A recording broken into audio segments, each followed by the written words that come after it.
kakinya tersebut dalam keadaan busuk, yaitu berdarah-darah banyaknya. Tangannya pun dalam keadaan banyak belatung-belatung. Nah, pada saat itu ketika Dahlan ini melihat si nenek tersebut, nenek pun menatap tajam ke si Dahlan tersebut. Assalamualaikum warahmatullahi wabarakatuh. Kembali lagi bersama saya channel Yadi Haryadi.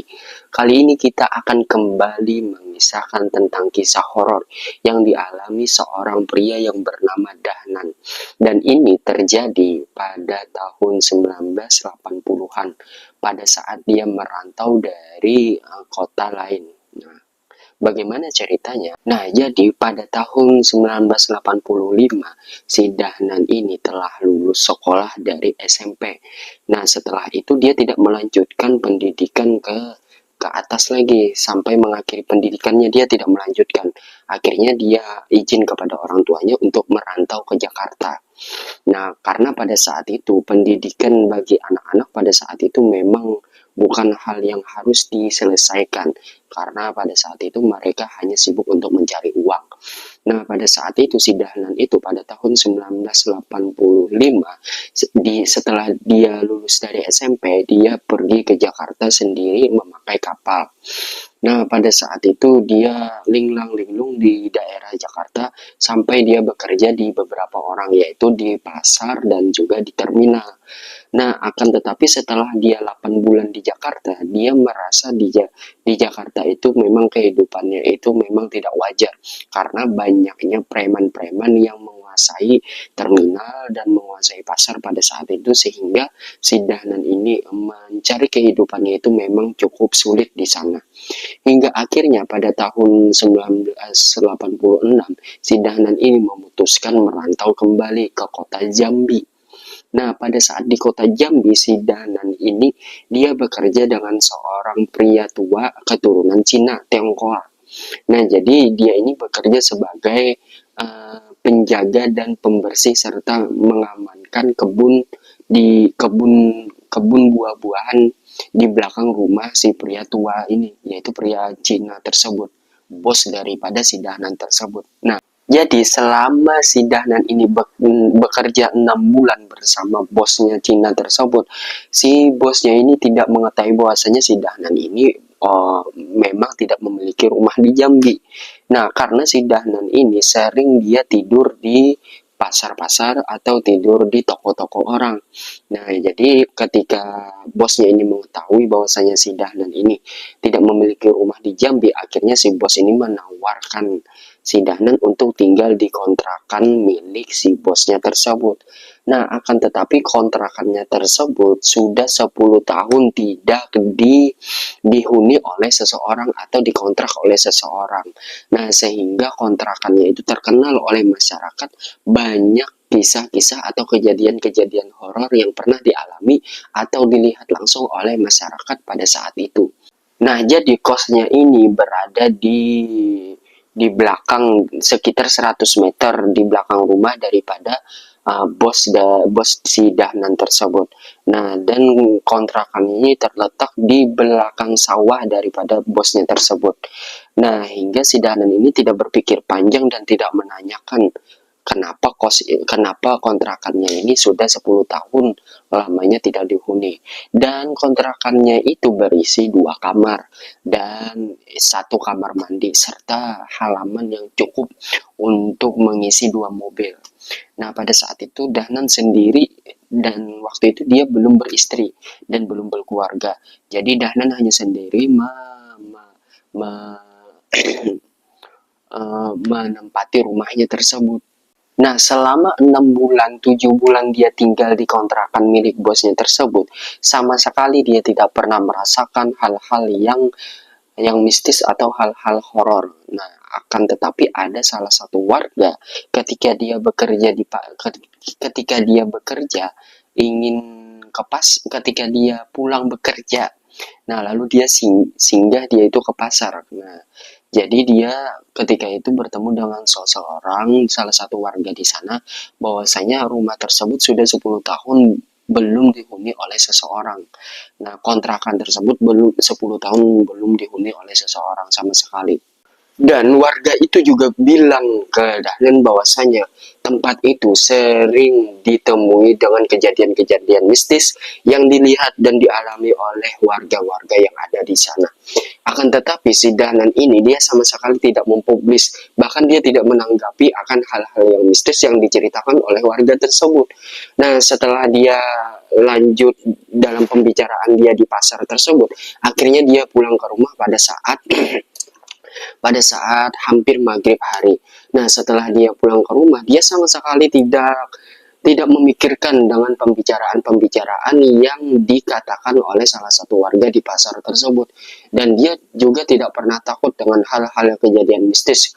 Nah, karena si Dahlan ini terlahir dari Kalimantan dan dia itu memang terkenal di Kalimantan, dan Kalimantan ini juga terkenal dengan pemberani-pemberaninya yang diajarkan orang tuanya untuk tidak takut pada siapapun, termasuk yang diajarkan oleh orang tua si Dahlan tersebut.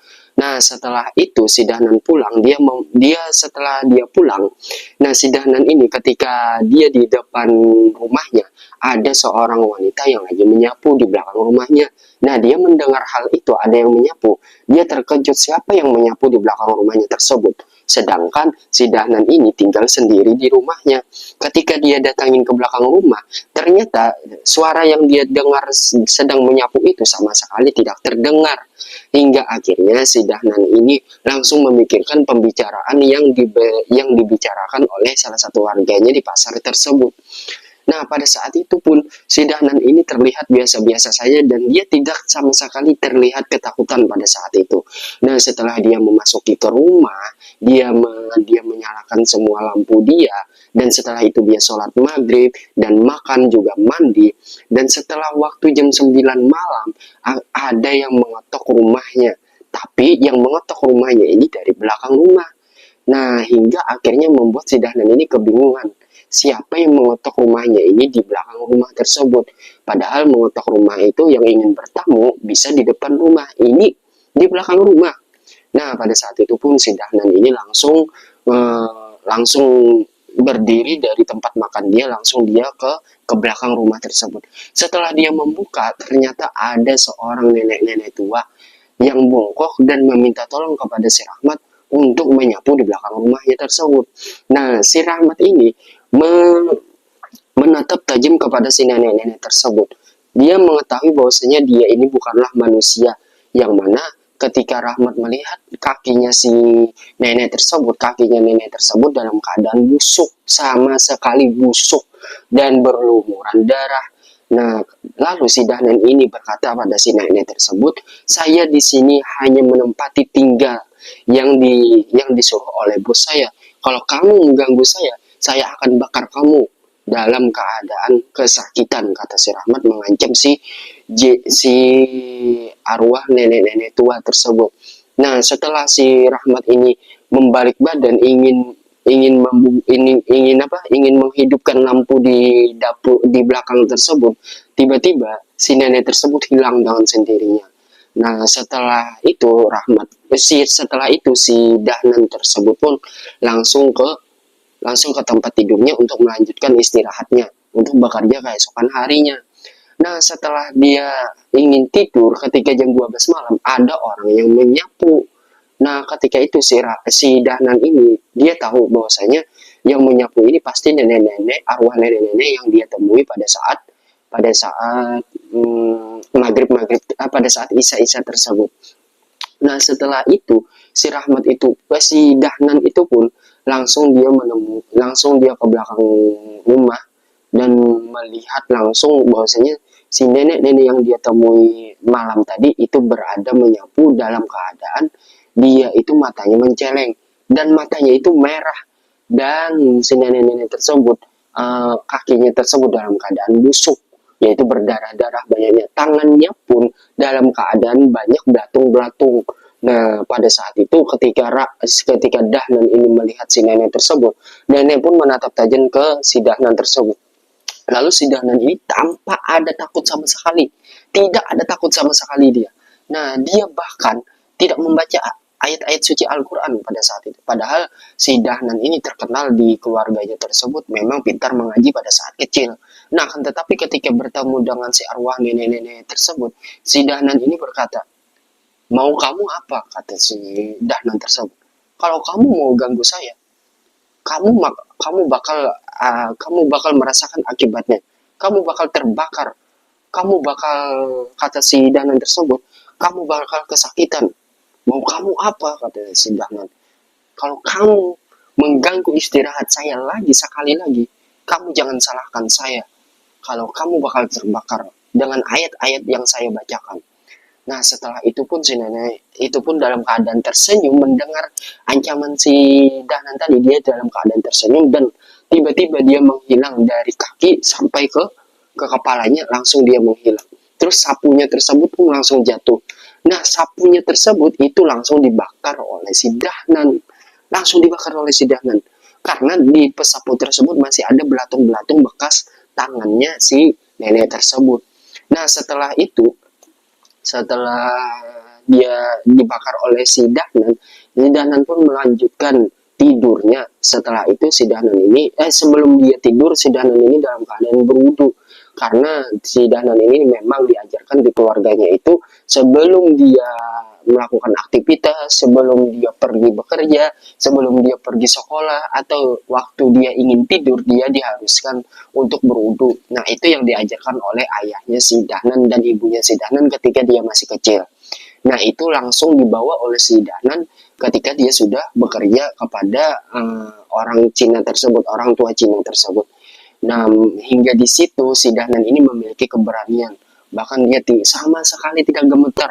Bahkan yang arwahnya tersebut pun dia ancam. Nah, hingga keesokan harinya si Dahnan ini pun melanjutkan bekerja dia di kebun. Nah, ketika dia di kebun, ketika itu jam 6 subuh, ketika dia berangkat dari rumahnya itu jam 6 subuh, dan ketika di kebun itu dia melihat bahwasanya nenek-nenek itu muncul lagi dalam keadaan matanya itu menceleng kepada si Dahnan tersebut. Nah, akan tetapi si Dahnan ini sama sekali tidak takut, bahkan dia menatap tajam, dia membalas tatapan tajam nenek tersebut kepada nenek tersebut, si Dahnan tadi. Nah, tiba-tiba bosnya dari belakang itu memanggil si Dahnan, dan lalu si Dahnan ini pun menoleh ke bosnya dan menoleh lagi ke nenek tersebut. Ternyata si nenek tersebut itu sudah menghilang. Nah, pada saat itu si Dahnan ini menanyakan kepada bosnya tersebut apa yang sebenarnya terjadi di rumah tersebut. Ada tragedi apa sebenarnya terjadi di rumah tersebut. Nah, sehingga kata si Dahnan, dia menceritakan semua kejadian yang dia ceritakan pada saat malam itu kepada si bosnya tersebut. Nah, bosnya itu terkejut karena si Dahnan ini sama sekali tidak takut. Karena kata si bos yang Cina ini, sudah ada 4 orang mantan anak buahnya yang bekerja sama dia, dan dia itu langsung menyuruh untuk tinggal di kontrakan tersebut dan tidak ada yang tahan. Ada yang kabur, kata si Dahnan, ada yang langsung menghilang gitu. Nah, lalu si Dahnan ini menanyakan apa yang sebenarnya terjadi, masa lalu apa yang sebenarnya terjadi yang ada di kontrakan tersebut. Nah, pada saat itu si bosnya yang Cina ini, bos Dahnan ini, menceritakan semuanya. Bahwasanya kata si bosnya tersebut dulu sebelum pada tahun 70-an, kata si bosnya, dulu kontrakan saya itu dikontrak oleh satu buah keluarga yang berisi nenek-nenek, terus ada menantunya, ada anaknya, dan juga ada satu cucunya. Nah, pada saat itu kata si bosnya itu terjadi kebakaran hebat. Nah, terjadi kebakaran hebat. Ternyata semua keluarganya itu semuanya itu selamat kecuali satu, yaitu nenek-nenek yang mati dalam keadaan terbakar dia tersebut. Nah, setelah dia mati dalam keadaan terbakar, akhirnya dia kakinya itu sudah terbakar, bahkan wajah dan tangannya itu tidak bisa lagi dikenali oleh warga. Nah, pada saat itu pun si nenek tersebut jasadnya itu langsung dikuburkan di belakang rumah di kontrakannya tersebut. Nah, dan keluarganya itu sampai sekarang tidak ada lagi menemui kuburan makam nang neneknya tersebut. Nah, mengetahui hal itu, ternyata kata Si Dahnan ini memang sudah terbiasa dia di Kalimantan dengan hal-hal mistis yang begitu. Nah, tidak heran dengan orang Kalimantan yang mempunyai keberanian yang lebih tinggi dari orang-orang selain orang-orang yang di lain gitu. Nah, memang pada saat itu kata si Dahnan, nah si nenek ini mungkin dia merasa kesepian karena tidak pernah kuburannya itu dikunjungi, apalagi dia mati dalam keadaan mengenaskan begitu, mengenaskan dalam keadaan terbakar, sehingga si Dahnan ini ketika dia sudah selesai bekerja, dia pulang, dia langsung mencari kuburan di belakang rumahnya tersebut, di belakang kontrakannya tersebut. Nah, setelah itu dia mendapati bahwasanya ada tugu nisan terbuat dari semen yang biasa saja gitu, dan ternyata di situ kuburan si nenek tersebut, hingga akhirnya dibersihkan oleh si Dahnan tersebut. Setelah dibersihkan, si Dahnan tersebut membaca doa, membaca yasin, membaca tahlil dia, dan menghadiahkan semuanya itu kepada si nenek tersebut. Nah, setelah si Dahnan melakukan membaca tersebut, si Dahnan akhirnya pulang ke rumah. Dia mandi, dia sholat lagi, bahkan dia mengaji Al-Quran dan dia membaca tahlil, membaca yasin, menghadiahkan kepada si nenek tersebut supaya si nenek tersebut tidak lagi menghantui warga-warga yang ada di sana. Nah, setelah pada saat itu, ternyata pada saat tengah malam lagi, si nenek itu kembali datang kepada si Dahnan. Nah, si nenek itu berterima kasih kepada si Dahnan bahwasanya selama ini dia tidak ada niat menghantui warga sekitar. Dia hanya kesepian karena karena tidak ada seseorang di dalam kuburannya tersebut. Dia sendirian di sana di belakang kontrakannya tersebut. Hingga Dahnan ada membersihkan dan membacakan doa. Kata si nenek tersebut, dia berterima kasih dan dia meminta tolong agar kuburannya tersebut dipindahkan ke Alkah yang banyak kuburan. Nah, gitu. Nah, pada saat dia mendengar tersebut, nah, akhirnya keesokan harinya si Dahnan ini melaporkan kejadian tersebut yang dia temui tersebut kepada bosnya. Nah, dia menceritakan kepada bosnya bagaimana dia ditemui oleh sosok arwah nenek yang selama ini warga kira dia gentayangan menakuti warga, padahal tidak sama sekali. Nah, pada saat itu pun bosnya itu lalu mencari ahli waris daripada nenek tersebut. Nah, pada saat itu bos sama sekali tidak bisa mencari ahli warisnya. Bahkan dia meminta tolong kepada pihak kepolisian, bahkan pihak kepolisian pun tidak bisa menemui karena pada saat itu memang kualitas datanya itu memang kurang. Nah, jadi pada saat itu keluarganya tersebut tidak memiliki KTP. Nah, si neneknya tersebut tidak memiliki KTP, jadi untuk mencari identitas keluarganya tersebut memang sangat sulit. Nah, pada saat itu pun karena kuburan neneknya itu berada di tanah si bosnya tersebut, akhirnya bosnya itu memiliki hak untuk memindahkan kuburan ke Halkah yang banyak kuburannya. Nah, pada saat itu pada malam Minggu tahun 1987, setelah berlangsung beberapa bulan, akhirnya pihak kepolisian dan bosnya itu sepakat untuk memindahkan kuburan nenek tersebut. Nah, setelah itu dipindahkan ke ternyata jasad si nenek tersebut sudah dalam keadaan hancur, yaitu sudah dalam keadaan tengkorak, tidak ada lagi daging-dagingnya. Nah, bahkan ada belatung-belatung di di jasadnya si nenek tersebut. Akibat waktu itu kata bosnya itu, ketika si nenek ini sudah meninggal dalam keadaan mengenaskan terbakar, langsung dikubur, tidak dimandikan oleh siapapun karena pihak keluarganya tidak ada yang merawat sama sekali pada saat itu. Nah, langsung dikubur oleh bosnya. Dan waktu itu kata bosnya, saya sendiri dan keluarga saya yang mengubur si nenek tersebut.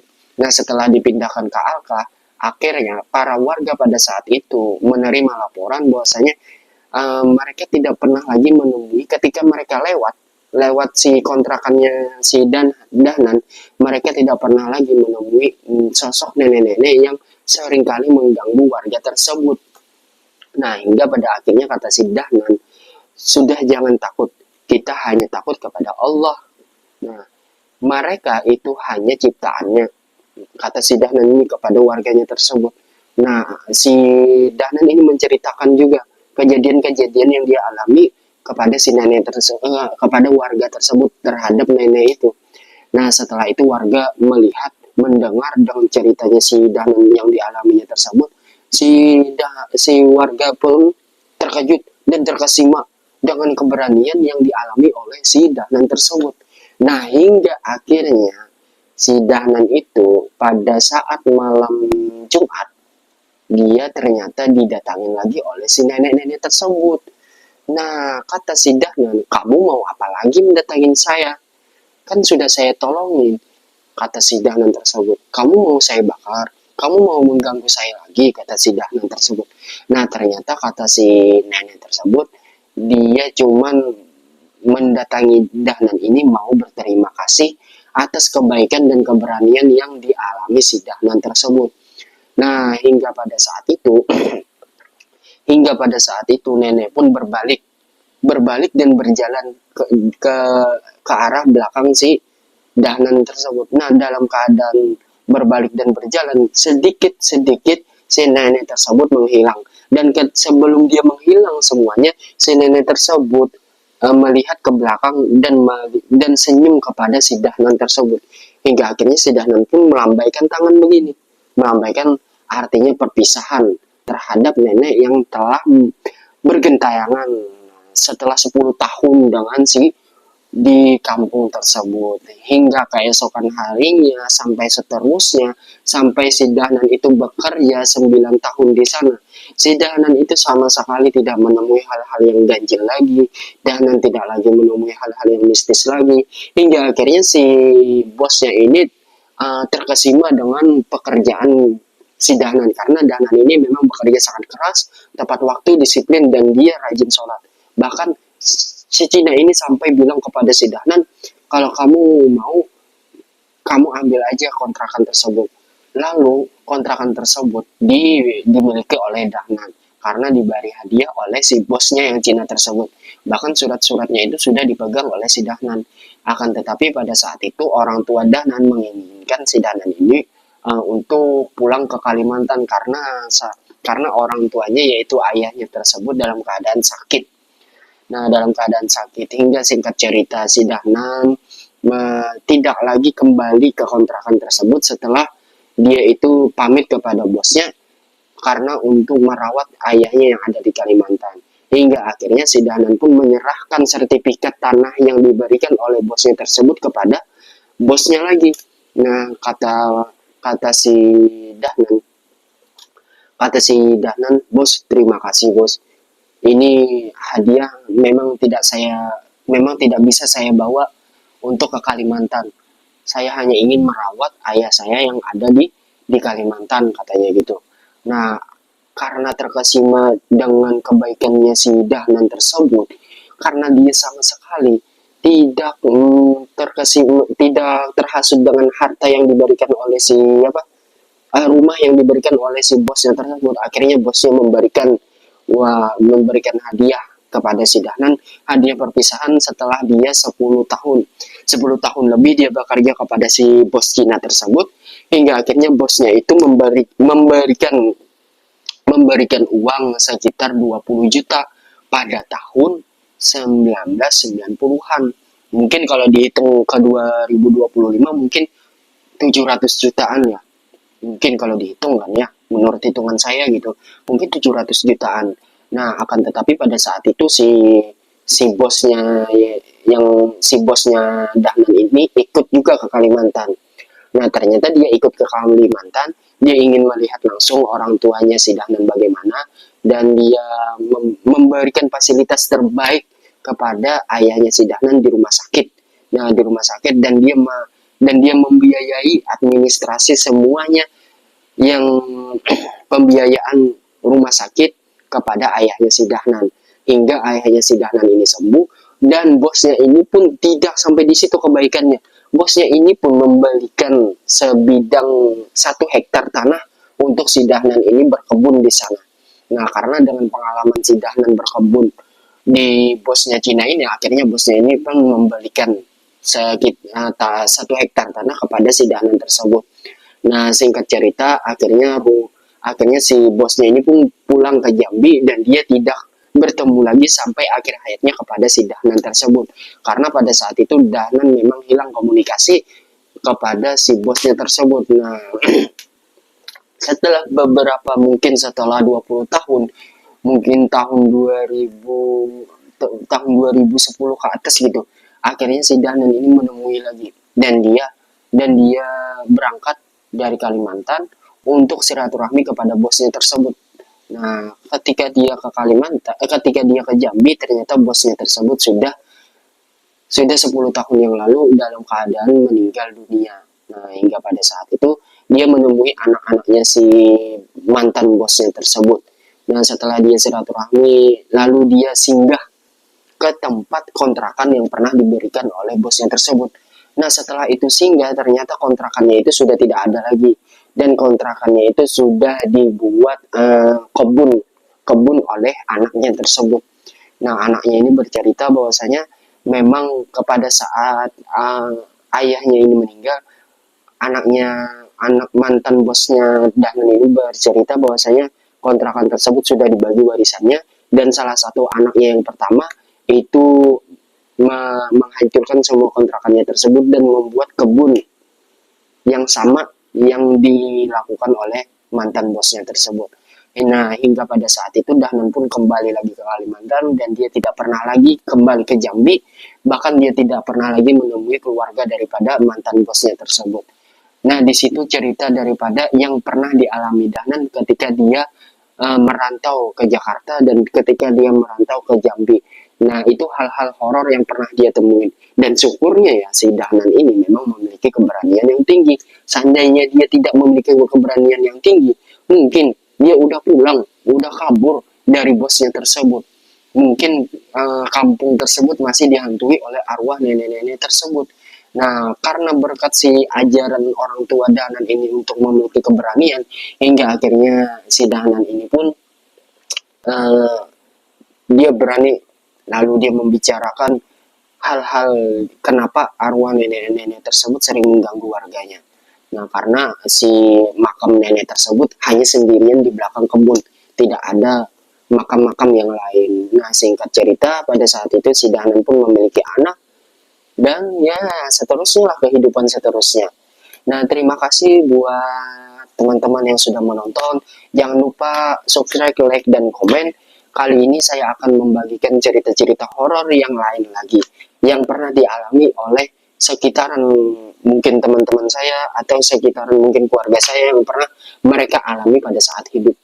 Nah, akan tetapi cerita selanjutnya ini akan saya ceritakan kisah horor yang dialami oleh sepupu saya, kakak sepupu saya.